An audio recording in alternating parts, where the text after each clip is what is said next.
Hi, my name is Thor and I'm Frederik's personal trainer.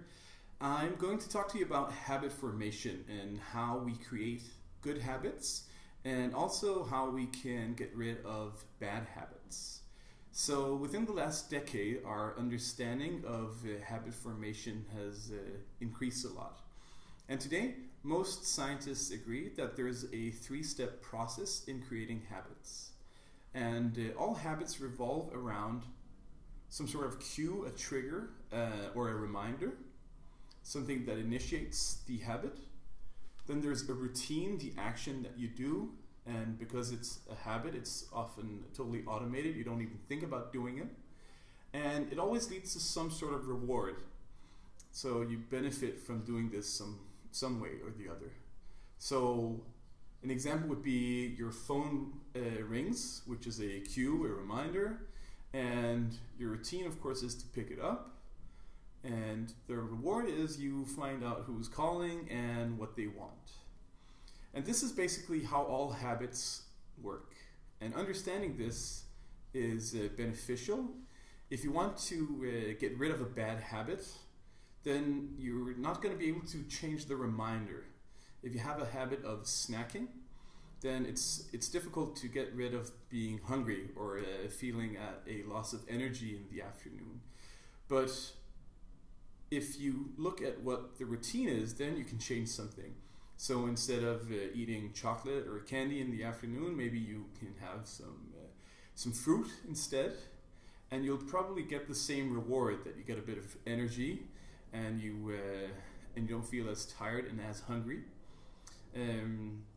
But it's very important, especially if you want to create better habits, that you focus on starting very, very small. And it's much easier, and the reason being, it's much easier to build on small successes than it is to create like a big, hairy, audacious goal and set the bar extremely high. Because if you fail, then you failed miserably and totally. And instead, if you start small, then you can actually start building on it and do like incremental improvements. So one example could be if you want to eat healthier. So instead of telling yourself, oh, I shouldn't eat this, I shouldn't eat that, you can actually focus on adding something into your diet, which could be vegetables is a great example. This is something Frederik worked on. So his reminder, of course, is that he gets hungry, and his routine would probably be if he's on the go or at home eating whatever is there. And then the reward would be getting full.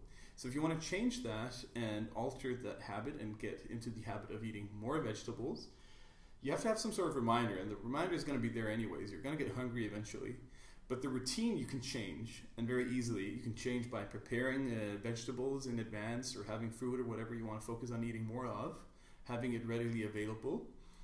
And the reward is going to be the same. You're going to be full, and you're going to feel good about being full from having eaten a lot of vegetables probably. But it's very important to understand the reward part. You need to celebrate when you've achieved something, and especially if you want to reinforce habits. So the better you are at celebrating that you've done or worked on a habit, the better. And it's all about starting small and then advancing. And one way of doing that is by saying, instead of trying to eat 1,000 grams of vegetables per day, you're going to start with a smaller goal, which is eating 300 grams of vegetables per day, and then increasing it once you've succeeded and feel comfortable about that goal. And it's the same at work. You know, you want to start by setting a small but important goal that will bring you in the right direction, and then keep improving on it and creating bigger and bigger goals. And that's how we can use this model, that you figure out what's going to be the cue or the trigger or the sort of reminder that you're going to be focusing on, and how are you going to work that into your routine, and then especially how are you going to celebrate. So that was a little bit about habit formation. If you have any questions, you're more than welcome to reach out to me. I'll be happy to help as best I can. And otherwise, good luck.